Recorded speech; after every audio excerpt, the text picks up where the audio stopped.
News Talk on Samar News, your go-to podcast for the latest headlines and in-depth discussions. Join us as we unravel the stories that matter most, bringing you insightful commentary and expert analysis. Tune in for thought-provoking conversations that spark dialogue and inspire action. Stay connected with the news that shapes our world, only on News Talk on Samar News. All right, so you sent over a bunch of articles all about Rodrigo Duterte, the former president of the Philippines. Right. He arrived at The Hague to face trial at the ICC. Yeah. Talk about a story that's really captured the attention of the whole world. It's complicated, to say the least. It is, So for sure. let's see if we can kind of break this down together. Yeah, this is really a historic moment, Yeah. This case, it has implications that go way beyond just this one trial. Right. And what's particularly interesting to me is how Duterte's arrest and this whole journey to The Hague, Yeah. it kind of fits into this bigger conversation about international law and the effort to hold leaders accountable for very, very serious crimes. Yeah, and from what I've seen in these articles, it looks like Duterte is facing some extremely serious charges. Yeah. Crimes against humanity, it's called. Right. And it all stems from his war on drugs during his time as president. Yes. And, there's some very strong feelings about his actions. Oh, yeah. Both from people who support him and people who are very much against him. Absolutely. And that's where things get really complicated. Right. But we'll definitely get into the specifics of what he's being accused of, the ICC's role in all of this, Okay. and the potential outcomes of this trial. Yeah. But first, let's try to kind of set the scene here. Okay? Yeah? Okay. Imagine this. Duterte, at 79 years old, Wow. lands in the Netherlands, knowing that he's about to face the ICC. Yeah. And while this is all happening, there's a crowd of his supporters gathered right outside the prison chanting, "We love Duterte," Yeah. and bring him back. I mean, talk about a tense situation. Yeah, that's a very powerful image. I mean, Yeah. can you tell us more about this arrival? What was it actually like when his plane touched down? Well, his plane landed at Rotterdam, the Hague airport, under very heavy guard, of course. Of course. And they took him straight to Scheveningen prison. And this is not just any prison. Right. It's a high-security facility that has housed some of the most well-known figures, in recent history. Wow. So it sounds like something out of a movie. What was the mood like outside the prison with his supporters there? Oh, it was pretty heated. Really? You have to understand, Duterte still has a lot of support. And there was this big crowd of his supporters there, Wow. chanting his name, demanding that he be sent back to the Philippines. Hmm. It really shows you just how strong the emotions are that this case is bringing up, Right. both in the Philippines and around the world, really. It's amazing to think of a former president in this position. So now he's in the custody of the International Criminal Court. He is. Can you walk me through the charges against him? What exactly is it that landed him with this arrest warrant? Sure. So the ICC's arrest warrant, it accuses Duterte of, basically orchestrating this really deadly crackdown on drugs while he was president. Right.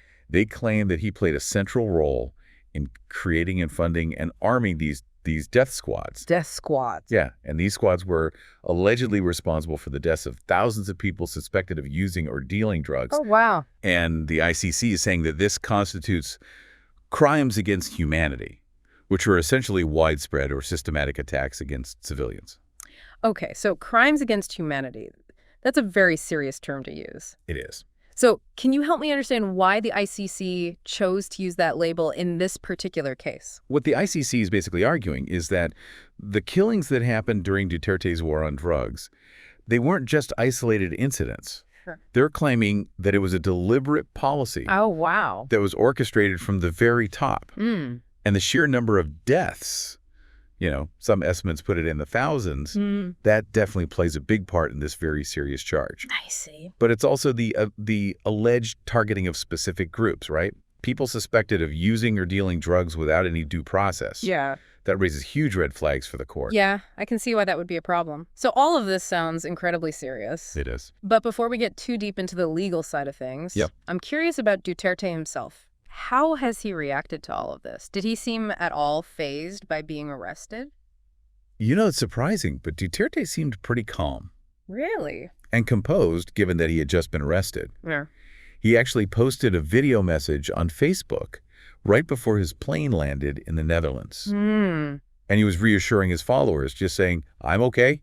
Do not worry." So even facing the ICC, he's projecting this image of strength. It makes you wonder what his strategy is here. I mean, is this some kind of calculated defiance, or does he genuinely believe he's going to be okay? I mean, that's a really great question.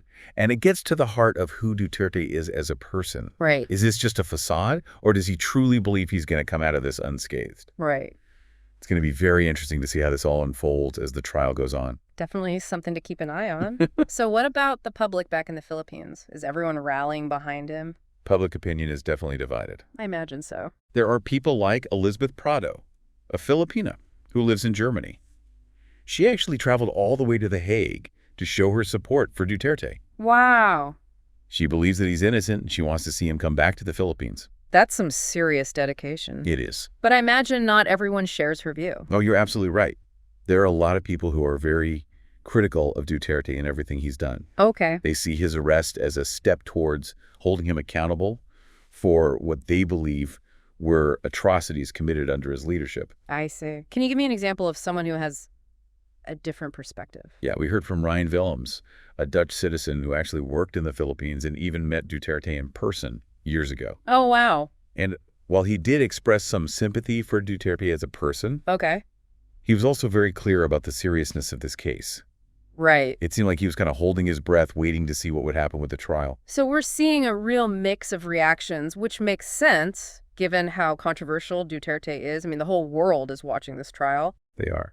Now, what about his family? Have they been involved in all of this at all? Yes. His daughter, Sara Duterte, who is actually the current vice president of the Philippines. Oh, wow. She flew to The Hague to support her father and to meet with his legal team.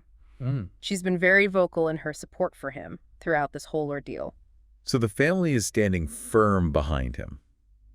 So with his family at his side, Duterte now faces the very complex ICC trial process. Can you walk us through what happens next? What are the steps involved here? So the ICC trial process, it involves several hearings. Okay. The first one is an initial appearance. Right. And this is where they confirm Duterte's identity. Uh-huh. They formally inform him of the charges against him, and then they set a date for the confirmation of charges hearing. Okay, so this confirmation of charges hearing, that's when things really start to get serious. Yeah, exactly. That's where a panel of judges called the pre-trial chamber. Okay. They really scrutinize the evidence, and they decide if there's enough there to actually move forward with a full trial. I see. They have a few options. They can dismiss the charges entirely. Right. They could ask for further investigation. Okay. Or if they're convinced, they can confirm the charges, and then we go to the trial phase. And just to be clear, this whole process can take quite a while, right? We're not talking about a quick resolution. Right. You're absolutely right. International criminal justice, it moves at a very different pace than domestic courts. Okay. It's a very meticulous process, and rightfully so. Right. Gathering evidence, interviewing witnesses across different countries, Yeah. navigating all the complexities of international law. It all takes time. It makes sense. And of course, Duterte has the right to a fair trial, Of course. which means ensuring due process every step of the way. Right. So patience is key here. Yes, it is. But let's say for a moment that the charges are confirmed and the trial moves forward. Okay. What are the potential outcomes then? What's at stake for Duterte? Well, if he's found guilty, Yeah. Duterte could be looking at a very significant prison sentence. The ICC can impose sentences of up to 30 years, Wow. or even life in prison in some exceptional cases. It's important to remember, though, that the ICC does not have the death penalty. Oh, okay. So no matter what happens, Duterte wouldn't face execution? That's right. The ICC's focus is on holding individuals accountable for their actions and deterring future crimes, not on retribution.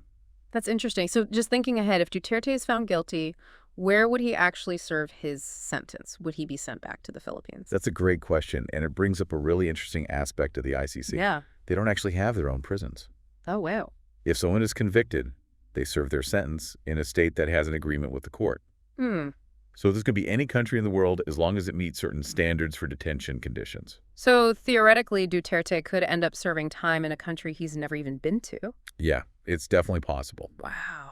The ICC considers things like security, the availability of appropriate facilities, and of course the convicted person's health and well-being when making that decision. That adds a whole other layer to this story. It really shows just how international this whole process is. You mentioned earlier that this case has implications that go beyond Duterte himself. It does. Can you expand on that a bit? Why is this trial so significant on a global scale? I think this case is a real test for the ICC Okay. and for international criminal justice in general. Mm. It's setting a precedent for holding powerful leaders accountable, Right. no matter their position or their political influence. I see. If Duterte is successfully prosecuted, Yeah. it sends a very strong message to leaders all over the world What kind of message? that no one is above the law, not even those at the highest levels of power. So it's bigger than Duterte. It's about sending a message that impunity won't be tolerated. Exactly. It's about reinforcing the idea that there are universal standards of justice that apply to everyone equally. That's a powerful statement. So let's shift gears for a minute and talk about the Philippines. How is this trial affecting the country, both politically and socially? It's definitely stirred things up. I imagine. Some people see this trial as an attack on their national sovereignty. Mm. They argue that the ICC shouldn't interfere in the Philippines' internal affairs. Okay. And then you have other people who see this as a crucial step towards getting justice for the victims of the drug war. Right. For them, it's an opportunity to finally confront a dark chapter in their country's history. So there are these competing narratives about what this trial represents.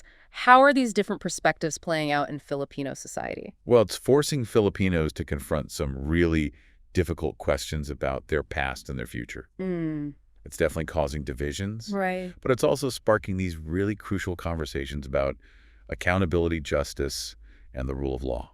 It sounds like this trial is really shaking things up in the Philippines. Are there concerns about potential unrest or backlash? It's certainly a possibility, especially if the trial ends with a guilty verdict. Duterte still has a lot of loyal supporters in the Philippines, Right. and there's a real risk that they might react negatively to the outcome. Yeah. The government's going to have to be very careful to prevent any escalation of tensions. That's a very volatile situation for sure. Now, turning back to the international community, how are other countries responding to Duterte's trial? Are they taking sides? It's a mixed bag of reactions. Okay. Some countries, particularly in Europe and Latin America, have been very vocal in their support for the ICC Right. and its efforts to hold Duterte accountable. Okay. Others, especially those with closer ties to the Philippines or those who might share Duterte's views on things like drug trafficking, Yeah. have been more hesitant, maybe worried about damaging diplomatic relationships. Right. So it's a very complex geopolitical landscape with each country balancing its own interests and values. It is. You mentioned before that the ICC relies on cooperation from states to actually enforce its decisions.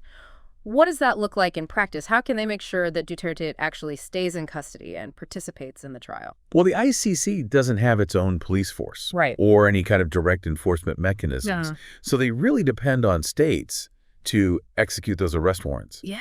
transfer suspects to the Hague, Yeah. and enforce any sentences that are handed down by the court. I see. It's a system that relies heavily on cooperation and trust. Which sounds like it could be a bit risky.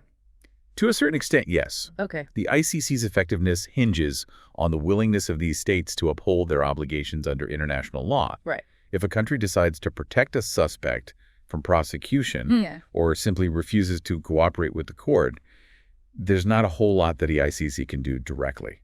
So what happens if a country just says, no, we're not handing this person over? Does the ICC have any other options? Well, they can issue public statements, condemning the state's lack of cooperation. Oh. And they can refer the matter to the United Nations Security Council for possible sanctions. But ultimately, the ICC's power lies in persuasion and the weight of international opinion. So it's a delicate balance between upholding international justice and respecting national sovereignty. That is. We've covered a lot of ground here, but is there anything we haven't touched on yet? Are there any key players or factors that might surprise our listeners? Yeah, one aspect that I think often gets overlooked Okay. is the role of the victims. The victim. Yeah, the ICC actually has a system that allows victims of these crimes to participate in the proceedings, Really? even if they're not directly involved in the prosecution. That's interesting. They can submit statements, Wow. they can testify before the court, and they can even request reparations. So in this case, would that be families of those who were killed during the drug war? Yes, potentially. They would have the opportunity to share their stories, Right. describe how these crimes have impacted their lives, Yeah. and seek some measure of redress. I see. Their participation It really humanizes these proceedings. It does. And reminds everyone that behind all the legal arguments, Right. there are real people who have suffered tremendously. Yeah, it really does. It adds a whole other human element to it, you know? Right. It's not just about the legal arguments, it's about people's lives. Absolutely. And it's about acknowledging their pain and, seeking justice for them. We've talked about a lot, but I'm wondering, what do you see as the biggest unanswered questions in this case? What are the things that you'll be watching most closely as this trial unfolds? That's a great question. What are the biggest things you'll be watching for? One of the most important things to remember is that the prosecution has the burden of proof. Right. They have to convince the court that Duterte is guilty beyond a reasonable doubt. Okay. It's not enough to just show that these killings took place. Wow. They need to establish a clear link between Duterte's actions and the specific crimes that he's charged with. So proving his individual criminal responsibility is going to be key. Exactly. They need to show his intent, his awareness of the killings, and his direct involvement in either planning or ordering them. And that sounds like it might not be so easy. Right. It's a pretty big challenge. What else will be interesting to watch? Yeah, what else will you be watching for? Well, another thing to keep an eye on is how this trial affects the relationship between the Philippines and the Netherlands. Okay. Hosting a trial of this scale against a former head of state, Yeah. it's bound to create some diplomatic tension. Right. And of course, there's the reaction within the Philippines itself. Oh, absolutely. This trial is going to continue to spark debate and protests within the country. It'll be really interesting to see how public opinion shifts as the case goes on and how the government handles the situation. This trial is really a catalyst for these larger conversations about justice, accountability, and the Philippines' role in the world. It's a very multifaceted story, and I, for one, am very curious to see how it all plays out. Yeah, it feels like this case could have ripple effects globally, maybe even influencing how other leaders approach human rights issues.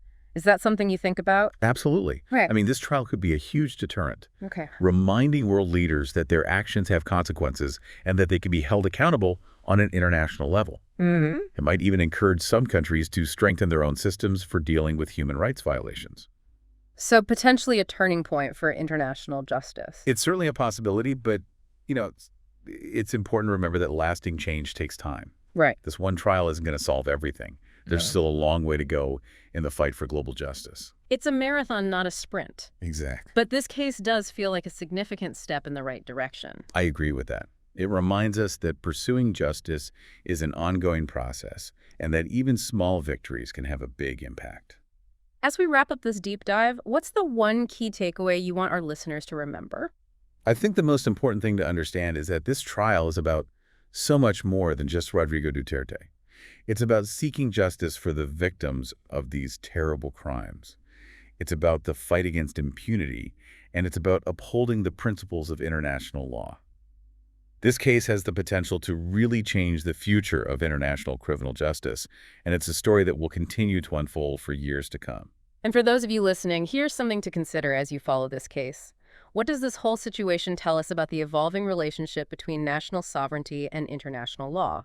It's a question that's really at the heart of this trial, and one that will likely be debated long after a verdict is reached. Thanks for joining us for this deep dive. News Talk on Samar News, your go-to podcast for the latest headlines and in-depth discussions. Join us as we unravel the stories that matter most, bringing you insightful commentary and expert analysis. Tune in for thought-provoking conversations that spark dialogue and inspire action. Stay connected with the news that shapes our world, only on News Talk on Samar News.